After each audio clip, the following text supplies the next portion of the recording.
Hi guys, welcome to my YouTube channel. Happy end of the year. Happy end of the year. How you guys doing? This is Abigail Adetola.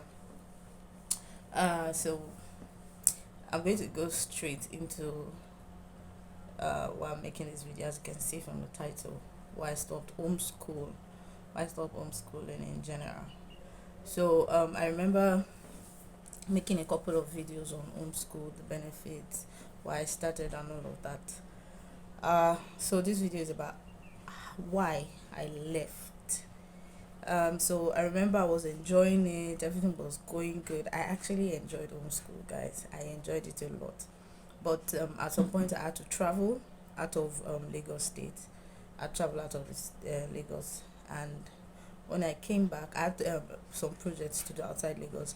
When I came back, I got a job offer, and that job offer is actually one of the jobs that I'd always dreamed. That's working full time with children. It's one of the jobs, like I'd already noted it in my, it's a vision board now, that this is something that I would like to do at some point in my career. And it wasn't for now, it was something that was like in the nearest future, as they say. So when I got it, I mean, it would have, I had choices, right? But it was something I've always wanted to do, so I jumped on it. And it's been I've been doing this for like close to 2 years now. Yeah, almost 2 years, and it's been awesome. It's been rewarding. It's been a whole new uh form of learning on its own. I've enjoyed it so far, to be honest. So yeah, I got the job. I started. So I had to. Then some of my children, their parents, I think about two or three children I was working with. Then their parents wanted them to, resume the typical school and all of that. So yeah, they resumed. So it was more. It wasn't that I couldn't get more children to work with at home. I had teachers that I was following up on. I had some parents that I was following up on. I recommended teachers for them. Some they got teachers, and I had to follow up, with the child's learning progress and all of that at home. Yeah, to be honest, it was enriching, it was rewarding. But this job that I got was something that I really wanted to do, so I took it on as a project. I know what, for the next 2 3 years I'm going to sit with this, working with children with special needs full time. And it's just something I wanted to do. Like, I talk about inclusion a lot, so yeah, this opportunity came and I jumped on it, and I had to stop homeschool. So I also saw it as an opportunity to look at to see how.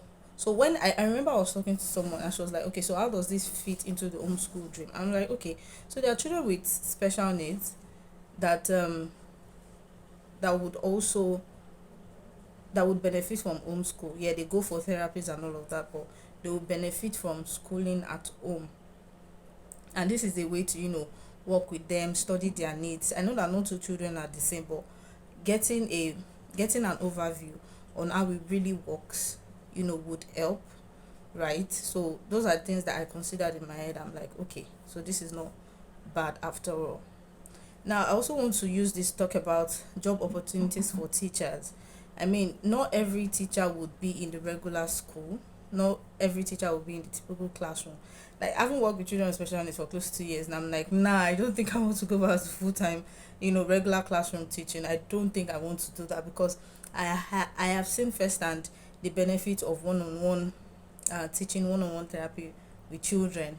Trust me, the benefits are enormous, and that's similar to homeschool. It's with the child. Where I work, you can't, if the child hasn't known, you can't move ahead. You have to keep evaluating, you have to keep checking, you have to keep instructing, you have to keep going back to the drawing table. Was it that we're doing right? Was it that we're not doing right? And that's quite similar to what homeschool does. For homeschool, it's not, you don't just bring the curriculum and say, you know what, this is where you're going to see the child. No, you have to tailor whatever curriculum it is you're bringing to meet the child's needs. You have to look at what the child is currently doing. You have to look at their interest, and take it from there. So there are similarities, right? And I think it's even worthy to note that Montessori, that we talk about a lot in Nigeria, the Montessori curriculum was actually designed for children with special needs. Yeah, it was that was the original intent. So there are a lot of similarities, and So like I said, I want to speak with teachers who are looking at, leaving the classroom, and they're like, so what was it? Education goes beyond classroom teaching. So if as a teacher you're looking at opportunities beyond classroom teaching, you're really interested in teaching, but you're interested in teaching, right?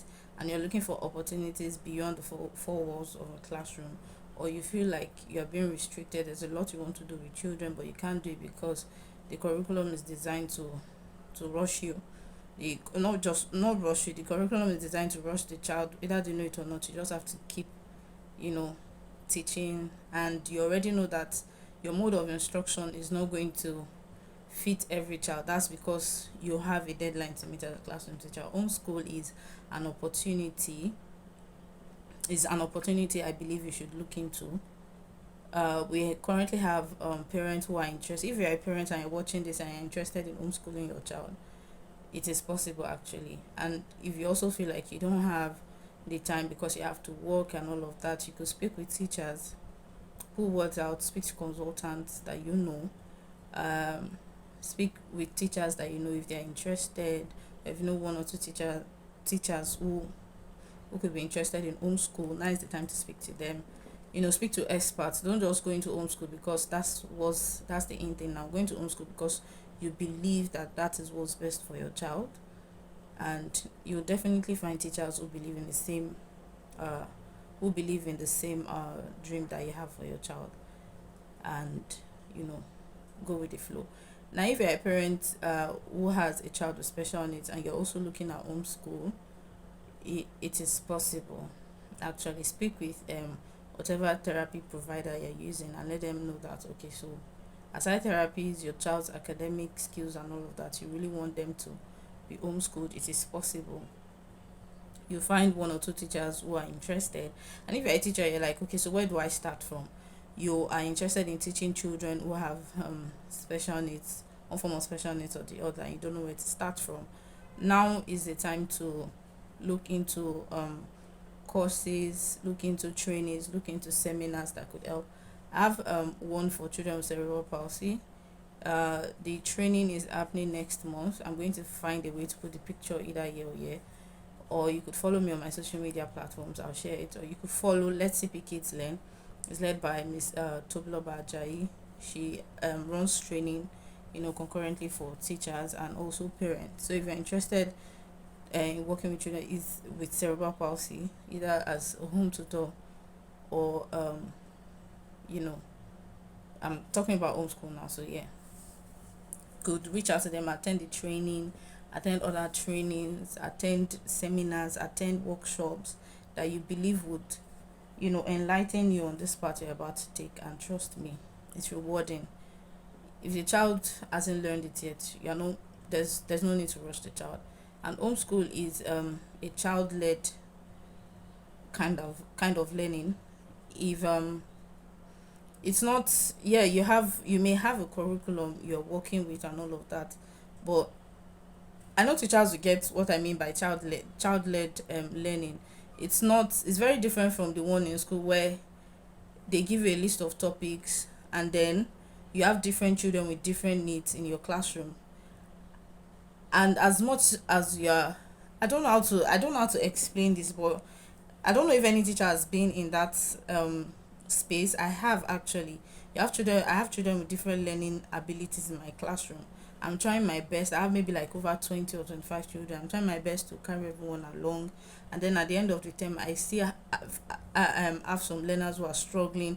And then I'm trying to make up. And then I'm doing a lot. And then you don't have leaders in your institution who believe in this goal or in this dream that every child can learn. Their own is, what, they're in the school, let them just learn, collect school fees, you get your salary, and then that's it. It's a lot actually, but today is not the time to talk about all of those things. So yeah, I hope you get a thing or two from this video. It's Christmas time. I have to put that in, it's Christmas time.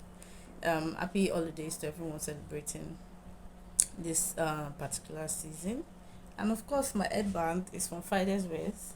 Thanks so much, Friday's Wears. Well, I bought it actually. I bought it, but I love it. It's like a go-to very easy to put on and all that. So I'm going to put the link in the description box if you're interested in purchasing.